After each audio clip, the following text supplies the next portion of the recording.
أعوذ بالله من الشيطان الرجيم. بسم الله الرحمن الرحيم. السلام علیکم ورحمۃ اللہ وبرکاتہ۔ سورۃ الشورى آیت نمبر 13 اور 14۔ ان الحمد للہ والصلاة والسلام علی رسول اللہ، اما بعد۔ اعوذ باللہ السمیع العلیم من الشیطان الرجیم من ہمزہ ونفخہ ونفثہ۔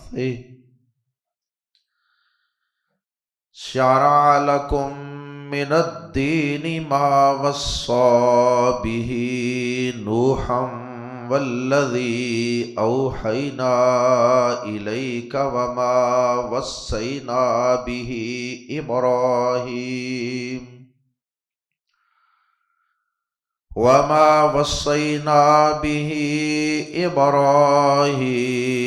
وموسیٰ وعیسیٰ ان اقیموا الدین ولا تتفرقوا فیہ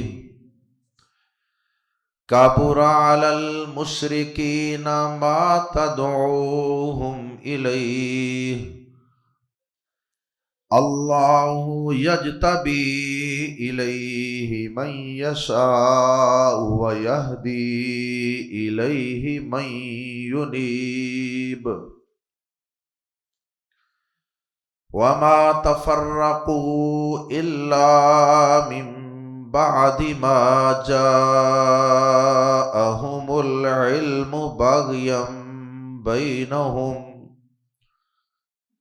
ولولا كلمة سبقت من ربك إلى أجل مسمى لقضي بينهم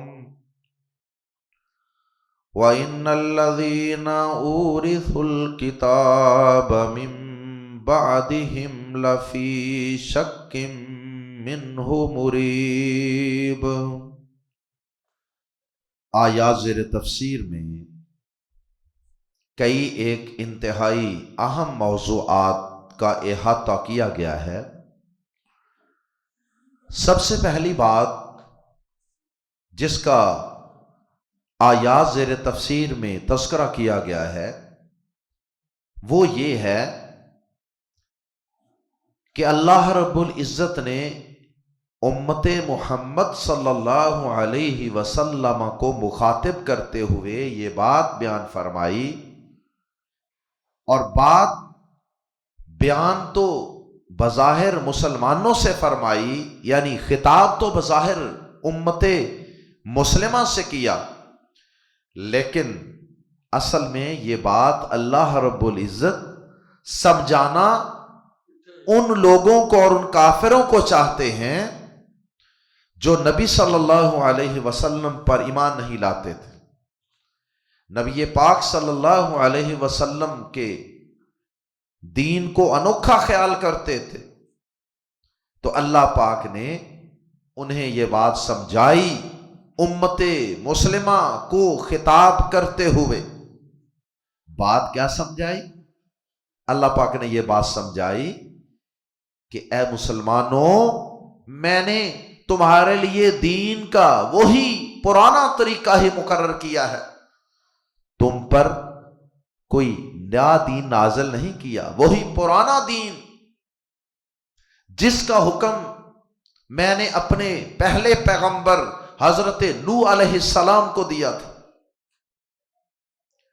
اور جس کا حکم میں نے آپ سے پہلے حضرت ابراہیم علیہ السلام کو دیا تھا، حضرت موسیٰ علیہ السلام پر جو دین نازل کیا تھا، حضرت عیسیٰ علیہ السلام کو جس شریعت کا پابند بنایا تھا، وہی سلسلہ چلتے چلتے میں نے اپنے آخری پیغمبر جناب محمد الرسول اللہ صلی اللہ علیہ وسلم پر نازل کیا، نہ صرف نازل کیا بلکہ ان پر اس دین اور اس شریعت کا میں نے اختتام کر دیا، تکمیل کر دی۔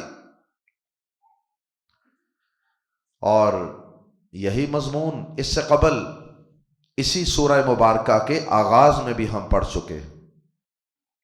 وہاں پر یہ آیت ہم نے پڑھی، کذالک یوحی الیک وإلی الذین من قبلک، اے نبی پاک صلی اللہ علیہ وسلم، اسی طرح ہم نے آپ کی طرف وحی کی جس طرح ہم نے آپ سے پہلے نبیوں کی طرف وحی کی تھی۔ تو انبیاء کرام کا جو دین ہے، ہر نبی ہر پیغمبر کا دین، اس کی بنیاد وہ ایک جیسی ہوتی ہے۔ توحید ہر دین کی بنیاد ہے، اور اسی طرح نماز عبادت کا طریقہ ہر دین میں موجود، زکوٰۃ مالی عبادت ہر دین میں موجود، لیکن ان کی تفصیلات میں اور ان کے احکام و مسائل میں کچھ تھوڑا بہت فرق ہو سکتا ہے، لیکن بنیادی طور پہ دین سب کے سب ایک جیسے ہیں، ملتے جلتے ہیں۔ اللہ اکبر۔ نماز پڑھنے کے احکامات میں فرق ہوگا، نماز کی رکعتوں میں فرق ہو سکتا ہے، نمازوں کی تعداد میں فرق ہو سکتا ہے، زکوٰۃ کے نصاب میں فرق ہو سکتا ہے، اور اسی طرح روزے بھی، یا ایھا الذین آمنوا کتب علیکم الصیام کما کتب علی الذین من قبلکم لعلکم تتقون، جس طرح تم سے پہلی امتوں پر روزے فرض کیے گئے ویسے ہی ہم نے تم پہ بھی فرض کیے۔ تو روزے بھی ہر دین میں تھے، ہاں سحری افطاری کا وقت اس میں فرق، اور دیگر احکام و مسائل میں کچھ فرق۔ اللہ اکبر۔ اب سارے نبیوں کے اوپر جو دین نازل ہوا، جس کی بنیاد توحید ہے، عقیدہ، وہ سب نبیوں کا عقیدہ اور توحید کے احکامات سب نبیوں کے ایک جیسے تھے۔ اس کا ذکر اللہ پاک نے سورہ انبیاء کی آیت نمبر 25 میں بیان فرمایا۔ اللہ پاک فرماتے ہیں، وَمَا أَرْسَلْنَا مِن قَبْلِكَ مِن رَّسُولٍ إِلَّا نُوحِي إِلَيْهِ أَنَّهُ لَا إِلَٰهَ إِلَّا أَنَا فَاعْبُدُونِ، اور اے نبی پاک صلی اللہ علیہ وسلم، ہم نے آپ پر بھی اور آپ سے پہلے جتنے رسول نبی آئے سب پر ہم نے یہی وحی کی تھی، ان کو اسی بات کا پابند بنایا تھا کہ اللہ کے علاوہ کوئی معبود نہیں، اللہ کے علاوہ کوئی عبادت کے لائق نہیں۔ اللہ اکبر۔ اسی طرح سورۃ الانعام میں بھی ہم پڑھ چکے ہیں، اللہ پاک نے وہاں 18 نبیوں کے تو باقاعدہ نام لیے ہیں، اور پھر ان کی اولادوں کے بھی ذکر کیے۔ اب 18 کے قریب پیغمبروں کا اللہ پاک نے نام لے کر، ان میں یہ ان پیغمبروں کے بھی نام ہیں جن کے نام آیات زیر تفسیر میں ہم پڑھنے جا رہے ہیں، حضرت نوح علیہ السلام، ابراہیم علیہ السلام، موسیٰ علیہ السلام، عیسیٰ علیہ السلام، ان کے نام بھی وہاں موجود ہیں، اور کچھ اور پیغمبروں کے بھی نام ہیں۔ یہاں اللہ پاک نے آیات زیر تفسیر میں سب پیغمبروں کا نام نہیں لیا، یہاں صرف 5 نبیوں کا نام لے کے کہا کہ ان سب کا دین اور آخری نبی کا دین ایک جیسا ہی ہے بنیادی طور پر۔ تو وہاں اللہ پاک نے ان نبیوں سمیت 18 نبیوں کا ذکر کیا، اور وہاں ذکر کرنے کے بعد اللہ پاک نے اپنی توحید کا ذکر کیا۔ ان سب کے متعلق یہ بات بیان فرمائی کہ اگر ان میں سے کوئی ایک نبی بھی شرک کرتا تو میں اس کے نامہ اعمال میں سے تمام نیکیوں کو ضائع کر دیتا۔ اب یہ سارے نبیوں کے متعلق اللہ نے وہاں یہ بات بیان فرمائی، اس کا مطلب ہے کہ سارے نبیوں میں یہ دین کا یہ حکم اور یہ دین کی بنیاد عقیدہ اور توحید یہ ایک جیسے تھے۔ اس کے بعد اللہ پاک نے آخر میں اس آیت کے سورۃ الانعام کی آیت نمبر 90 کے آخر میں اللہ پاک نے جو بات بیان فرمائی، اس سے ہماری آج کی جو آیات ہیں، آیات زیر تفسیر، ان کو سمجھنا مزید آسان ہو جائے۔ تو ان 18 نبیوں کے ذکر کے بعد آخر میں اللہ پاک نے کیا فرمایا؟ اپنے آخری حبیب جناب محمد کریم صلی اللہ علیہ وسلم کو اللہ پاک نے کیا حکم دیا آخر میں؟ اللہ پاک نے سورۃ الانعام میں آیت کے آخر میں فرمایا اولئک الذین ھدی اللہ، یہی لوگ ہیں جن کو اللہ نے ہدایت دی، سیدھے رستے پہ چلا دیا۔ فبہداہم مقتدی، پس اے نبی صلی اللہ علیہ وسلم آپ ان کی اس ہدایت ہی کی پیروی کیجئے۔ کیا مطلب؟ کہ جس رستے پہ ہمارے یہ 18 نبی چلتے رہے نا، جس دین پر، جس رستے پر، جس ہدایت پر، جس توحید پر، اسی رستے پہ آپ نے بھی چلنا ہے۔ اسی رستے پہ آپ نے اپنی امت کے ایک ایک فرد کو چلانا ہے۔ تو پہلا مضمون یہ ہے آیات زیر تفسیر میں کہ تمام انبیاء کرام کے لیے بنیادی طور پہ جو دین کے احکامات ہیں وہ ایک جیسے ہی ہیں۔ آخری نبی پہ نازل ہونے والا دین کوئی انوکھا اور اجنبی اور سٹرینج نہیں ہے کہ تم اتنی حیرت کا اظہار کر رہے ہو اور اس نبی کی مخالفت کر رہے ہو۔ یہ نبی کوئی نیا رسول نہیں آ گیا، کوئی نئی بات لے کر نہیں آ گیا۔ اور ساتھ ہی اللہ پاک نے اسی مضمون کو مزید آگے بڑھاتے ہوئے یہ بات بھی بیان فرمائی کہ ہم نے ان تمام نبیوں کو جن کا دین بنیادی طور پہ ایک تھا، ان سارے نبیوں کو ہم نے اس بات کا بھی حکم دیا تھا اور سب کو دیا تھا کہ تم نے دین کو، اللہ نے جو دین تمہیں دیا ہے، جو شریعت، جو نظام زندگی تمہیں عطا کیا ہے، عبادات کا، عقائد کا، معاملات کا اور اخلاقیات کا، جو بھی حکم اللہ نے تم پہ نازل کیا ہے دین کی شکل میں، تم نے اس دین کو سب سے پہلے اپنی ذات پہ قائم کرنا ہے۔ اس کے بعد تم نے اسے اپنی امت کے ایک ایک فرد پر قائم کرنا ہے، اس کی تبلیغ کر کے ان تک پہنچانا ہے، اور پھر اس کو معاشرے میں بطور لا اور قانون کے اس کو نافذ بھی کرنا ہے۔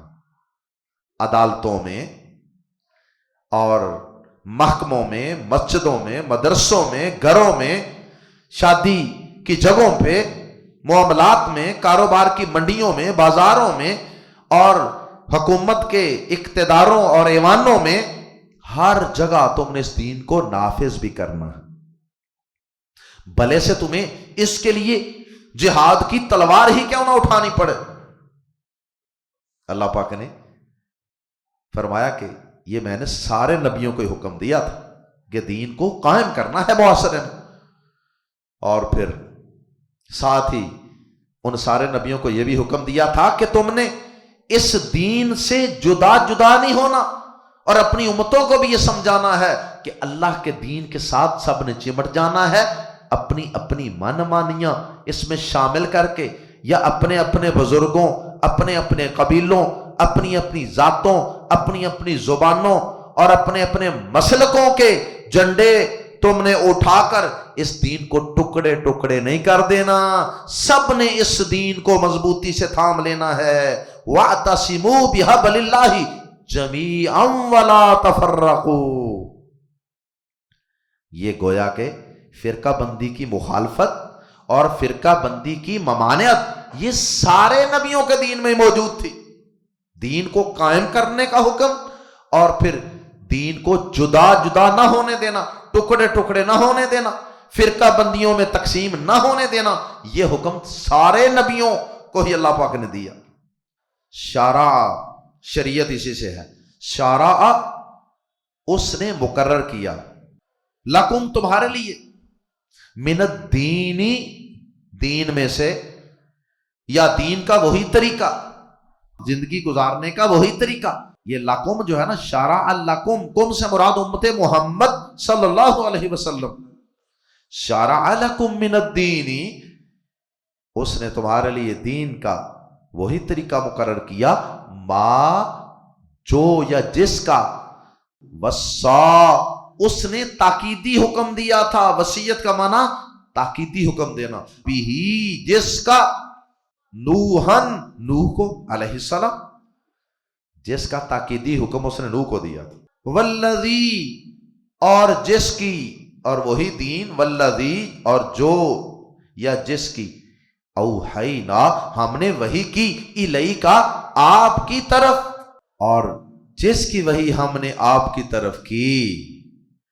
وما وصینا بہ اور جس کا تاکیدی حکم ہم نے دیا ابراہیم علیہ السلام کو، و موسیٰ اور موسیٰ کو، و عیسیٰ اور عیسیٰ، اور جس کی وحی ہم نے آپ کی طرف کی، اور جس کا تاکیدی حکم ہم نے ابراہیم، موسیٰ اور عیسیٰ کو دیا.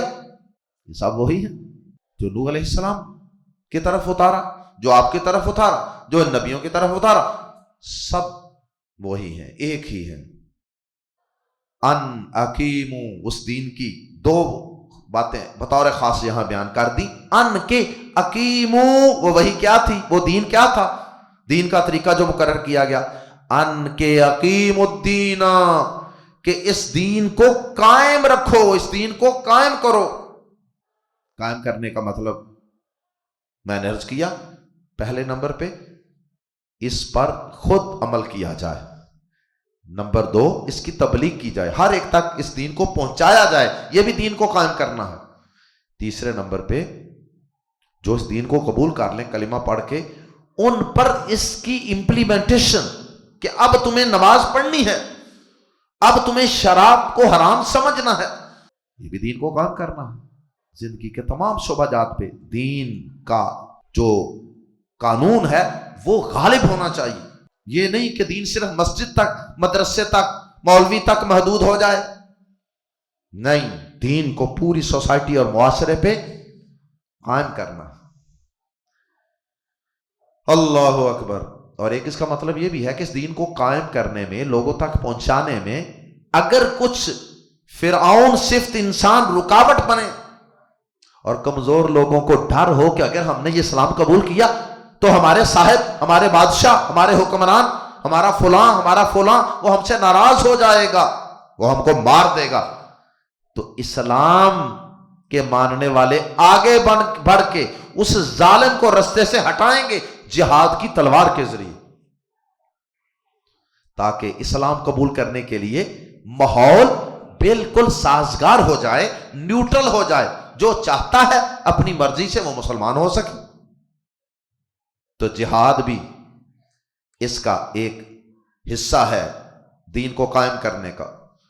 ان اقیم الدین، یہ کہ اس دین کو قائم رکھو، قائم کرو. ولا تتفرقوا، اور جدا جدا نہ ہو جاؤ. فیہ، اس دین میں جدا جدا نہ ہو جاؤ. دین میں جدا جدا ہونے کی بھی کئی صورتیں ہیں، دین کو ٹکڑے ٹکڑے کرنے کی بھی کئی صورتیں ہیں. دین کو ٹکڑے ٹکڑے کرنے کی ایک صورت تو قرآن مجید میں اللہ پاک نے سورۃ البقرہ آیت نمبر 85 میں بیان کی ہے. افتؤمنون ببعض الکتاب وتکفرون ببعض، کتاب کا کچھ حصہ اس پہ عمل کر لیا اپنی مرضی کا، اپنے موافق، اور کچھ حصے کو چھوڑ دیا. کچھ دین پہ عمل کر لو اپنی مرضی کے، اور جو مرضی کے خلاف ہے اس کو چھوڑ دو. جس طرح ہمارے ہاں ہوتا ہے، مسلمان کیا کرتے ہیں آج کل، کسی گندے مراسی کو، گانے والے کو بلایا گیا، اور گندی محفل ہے، مجلس ہے، بے حیا مرد عورتیں جمع ہیں، اور وہ اپنے گانوں اور بول اور وہ ڈانس کے ذریعے سے لوگوں میں بدکاری اور بے حیائی کو پروان چڑھائے گا. ایسی مجلس اور ایسی تقریب کا آغاز بھی ہم کہاں سے کرتے ہیں؟ تلاوت قرآن سے. یہ اللہ کی کتاب کا مذاق ہے. بہرحال تو دین میں جدا جدا ہونے کی صورتیں، ایک یہ ہے کہ دین کا کچھ حصہ مان لیا، کچھ کو چھوڑ دیا. جیسے ہمارے ہاں نماز روزہ زکوٰۃ میں دین سے پوچھتے ہیں، کاروبار میں دین کو کوئی اہمیت نہیں دیتے. ایک صورت یہ ہے کہ اللہ اور اس کے رسول سے جو دین ثابت ہے اس سے ہٹ کر کچھ اپنی خواہشات، کچھ اپنے علاقے کی، کچھ اپنے قبیلے کی، کچھ اپنے مسلک کی، کچھ اپنے فرقے کی، کچھ اپنے اماموں کی باتیں اندر ایڈ اپ کر دی اور ان کو دین کا نام دے دیا. اسے بدعت کہتے ہیں شریعت کی زبان میں. کل بدعت ضلالہ، پیارے نبی صلی اللہ علیہ وسلم نے فرمایا ہر بدعت گمراہی ہے. جب خالص دین میں آپ اپنی طرف سے کچھ چیزوں کی آمیزش کریں گے نا، مکس اپ کریں گے کچھ چیزیں، تو آہستہ آہستہ وہ جو دین میں بدعات ہیں نا، نئے نئے رسم و رواج ہیں، وہ ایک گروہ کی ایک چیز پہچان بن جائے گی، دوسرے گروہ کی کوئی دوسرا کام، کوئی دوسری بدعت پہچان بن جائے گی، تیسرے گروہ کی کوئی تیسری بدعت، اور دین میں کوئی نیا تیسرا کام، وہ اس تیسرے گروہ کی پہچان بن جائے گی. اس طرح اصل دین کو چھوڑ کر، خالص دین کو چھوڑ کر، آسمان سے اترنے والے دین کو چھوڑ کر، انہوں نے جدا جدا جدا جدا دین بنا لیے. اب اللہ کے دین کو یہ کیا قائم کریں گے معاشرے پر؟ اس لیے اللہ تعالیٰ فرماتے ہیں ہم نے سارے نبیوں کو یہ حکم دیا تھا ان اقیم الدین، کہ دین کو قائم کرنا ہے، ولا تتفرقوا فیہ، اور اس میں جدا جدا نہیں ہونا، اس کو ٹکڑے ٹکڑے نہیں کرنا. اس کے بعد اللہ پاک نے فرمایا کابر علی المشرکین، مشرکین کے متعلق فرمایا کہ سب سے زیادہ جو ناگوار چیز گزرتی ہے نا، سب سے زیادہ ان پر بجلی بن کے گرتی ہے مشرکوں پر، وہ ہے اللہ کے علاوہ کسی اور کو نہیں پکارنا، اللہ کے علاوہ کسی اور کو مشکل کشائی، حاجت روائی کے لیے نہیں پکارنا، اللہ کے علاوہ کسی اور کے آگے سر کو نہیں جھکانا. یہ چیز مشرکین کو سب سے زیادہ تکلیف دیتی ہے.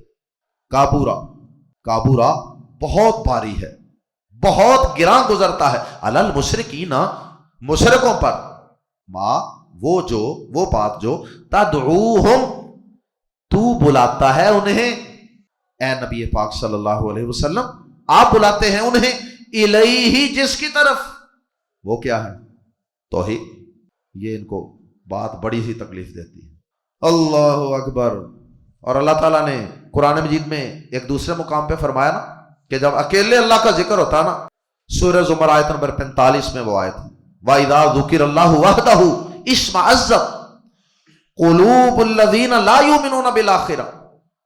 جب اکیلے اللہ کا ذکر ہوتا ہے نا تو یہ لوگ جو مشرک ہیں، جو آخرت پر صحیح طرح یقین نہیں رکھتے، ان لوگوں کے دل تنگ پڑ جاتے ہیں، بہت تنگی ہوتی ہے دل میں.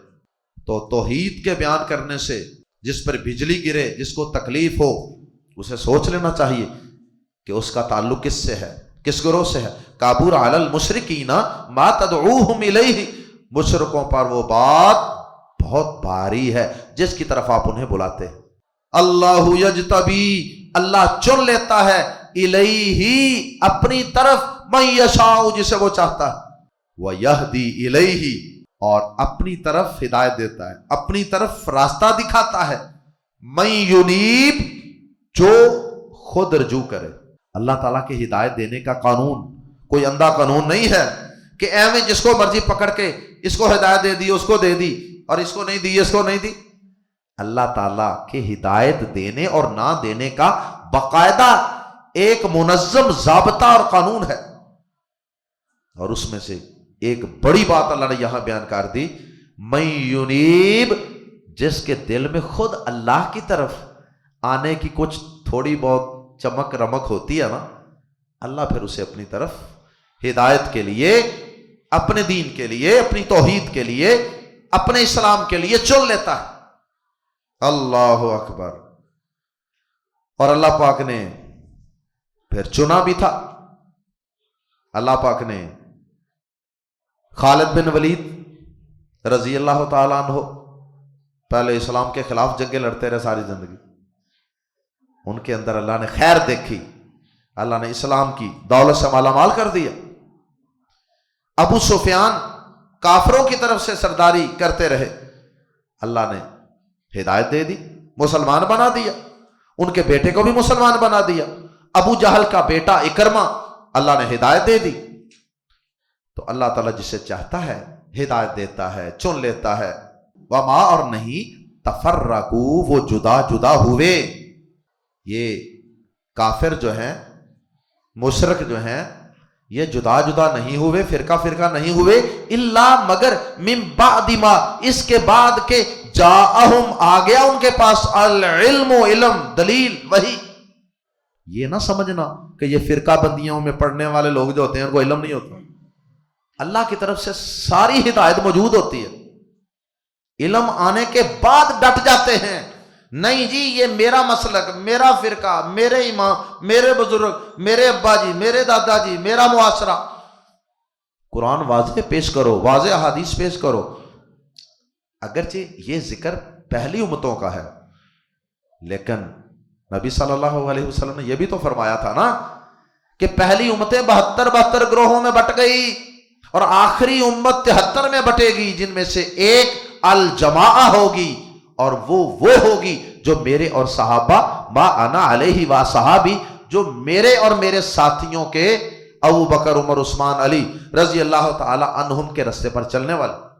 تو فرمایا کہ 72 جہنم میں جائیں گے، صرف ایک گروہ وہ جنت میں جائے گا جس نے دین کو اسی طرح لیا، اسی طرح قبول کیا، اسی طرح سمجھا، اسی طرح اس کی امپلیمنٹیشن کی جس طرح کے یہ آسمان سے اترا تھا. خالص دین. تو جو فرقوں میں پڑ جانے والے لوگ ہوتے ہیں، ان کے پاس علم آ بھی جائے تو وہ فرقہ نہیں چھوڑتے. بغیم بینہم، آپس کی ضد کی وجہ سے فرقہ بندی، فرقہ وریت. اس کا ایک بنیادی سبب وہ کیا ہے؟ آپس کی ضد بازی. بس کیونکہ فلاں گروہ ایسے کرتا ہے لہذا ہم نے ایسے نہیں کرنا. کئی اللہ کے نبی کی سنتوں کو، حدیثوں کو اس وجہ سے ہم نے چھوڑ دیا کیونکہ ہمارا مخالف فرقہ اور گروہ جو ہے وہ اس حدیث پہ عمل کرتا ہے، یہ ان کی پہچان بن گیا، لہذا ہم نے اس کو نظر انداز کرنا. العیاذ باللہ. یہ آپس کی ضد، یہ اناد، یہ کینے، یہ بغض، انہوں نے مسلمانوں کو بھی گروہ گروہ کر کے رکھ دیا. اللہ ہم سب کو قرآن و حدیث پہ متفق اور متحد ہونے کی توفیق عطا فرمائے. ولولا کلمۃ، اور اگر نہ ہوتی یہ بات، سابقت، جو سبقت لے چکی، جو پہلے سے طے ہو چکی، من ربی کا، تیرے رب کی طرف سے، الی آجل مسمی، ایک وقت مقرر تک. وہ بات کیا ہے؟ پہلے بھی کئی دفعہ اس کی وضاحت ہو چکی کہ اللہ نے ہر ایک کو مہلت دی ہوئی ہے، 40، 50، 60، 70، 80 سال. اس کے دوران اللہ تعالیٰ اس کو تباہ و برباد نہیں کرتا، کھلی چھٹی دیتا ہے اللہ. اسی طرح قیامت کا وقت بھی مقرر ہے. اللہ کہتے ہیں کہ اگر وہ بات نہ ہوتی جو تیرے رب کی طرف سے پہلے سے طے ہو چکی ہے کہ میں نے وقت مقرر سے پہلے کسی کو سزا نہیں دینی، اگر یہ چیز نہ ہوتی، لام زبر لا، تو ضرور قضی بینہم، ان کے درمیان فیصلہ کر دیا گیا ہوتا. اللہ دنیا میں ہی بتا دیتے یہ گمراہ ہے، یہ حق پہ ہے، اور جو گمراہ ہے اللہ ان کو نیست و نابود کر دیتا، ان پہ عذاب بھیج دیتا آسمان سے. دنیا میں فیصلہ نہیں ہوگا کہ حق پہ کون سا گروہ ہے اور گمراہی پہ کون سا ہے، کیونکہ اللہ نے مہلت دی ہے دنیا میں، دنیا کو امتحان کا بنایا ہے. قیامت کے دن یہ فیصلے ہو جائیں گے. وَإِنَّ الَّذِينَ أُورِثُوا الْكِتَابَ، اور بے شک وہ لوگ جو وارث بنائے گئے کتاب کے، اہل کتاب کی بات ہو رہی ہے، مِن بَعْدِهِمْ، ان کے بعد، یہ جو گروہ گروہ میں پڑ گئے ان کے بعد، یا مراد یہ ہے من بعدہم سے مراد وہ جن نبیوں کا پیچھے ذکر ہوا، ان نبیوں کے بعد جن کو کتاب کا وارث بنایا گیا، لم زبر لا، یقیناً، لفی شک منہ، ایسے شک میں ہیں، مبتلا ہیں، مریب، جو بے چین رکھنے والا. جن لوگوں کے پاس بعد میں ان کی کتابیں آئیں وہ بے چین ہیں، تردد میں پڑے ہوئے ہیں، پتہ ہی کوئی نہیں، اپنے دین پر بھی وہ مطمئن نہیں ہے. اس لیے کہ اللہ پاک نے ایک تو ان کی کتابیں جس زبان میں اتری تھی نا، ان زبانوں کو اللہ نے محفوظ نہیں رکھا، کیونکہ اللہ کو پتا تھا میں نے آخری دین تو کوئی اور نازل کرنا. اب جب ان کی کتابیں اصل ٹیکسٹ میں جس میں وہ اتری تھیں آسمان میں، اس میں موجود ہی نہیں، ان کی ٹرانسلیشن اور ترجمے موجود ہیں، اب وہ شک میں ہے، پتہ نہیں یہ ترجمہ جس نے کیا تھا اس نے کیا کیا تھا؟ اس نے کوئی اپنی طرف سے کمی بیشی کر دی ہے؟ اسی طرح کئی لوگوں نے اس کے اندر اپنی طرف سے بڑا کچھ داخل بھی کیا، تحریف بھی کر دی۔ وقت کے ساتھ ساتھ تبدیلیاں۔ اب بعد میں آنے والے لوگ سوچی پڑے ہوتے ہیں، جو تحقیق کرنے والے ہوتے ہیں، یار پتہ نہیں اب یہ اللہ کی بات ہے بھی کہ نہیں، پتہ نہیں اللہ نے جو نازل کی تھی بات ترجمہ کرنے والے نے وہی قائم رکھی ہے یا بدل دی ہے، پتہ نہیں کسی یہودی یا عیسائی عالم نے کوئی اپنی طرف سے اندر چیز ایڈ نہیں کر دی یا نکال نہیں دی، تو اس طرح وہ بے چین ہیں۔ اور اسی طرح ان کا دین جو ہے نا وہ کس سند اور کس ذریعے سے لوگوں تک پہنچا ہے یہ بھی اللہ نے محفوظ کو نہیں رکھا۔ یہ آخری دین کو اعزاز حاصل ہے۔ اس دین کو 1400 سال گزرنے کے بعد بھی جو آج قرآن کو پڑھے گا، اصل عربی ٹیکسٹ جو آسمان سے اترا تھا، وہ اس کو پڑھ سکتا ہے، سمجھ سکتا ہے، غور و فکر کر سکتا ہے۔ اور نبی پاک صلی اللہ علیہ وسلم کی تمام باتیں وہ باقاعدہ سند کے ذریعے سے، پوری ایک چین سند کے ذریعے سے اللہ پاک نے اس کو محفوظ رکھا۔ آج بھی فیصلہ ہو سکتا ہے، ریسرچ اور تحقیق ہو سکتی ہے کہ یہ بات کیا اللہ کے پیارے نبی نے فرمائی تھی یا نہیں فرمائی تھی۔ اللہ تعالی ہم سب کو حق بات کو سمجھنے کی اور جو دین آسمان سے اترا اس دین کو سمجھنے کی، اس پہ عمل کی اور اس کو پھیلانے کی، دوسروں تک پہنچانے کی اور معاشروں میں اسے غالب کرنے کی توفیق عطا فرمائے۔ اللہ ہر قسم کی فرقہ واریت سے اور فرقہ بندی سے، اپنے دڑوں کا دفاع کرنے کے فتنے سے اللہ ہم سب کو محفوظ فرمائے۔ سبحانک اللہم و بحمدک اشہد ان لا الہ الا انت استغفرک و اتوب الیک۔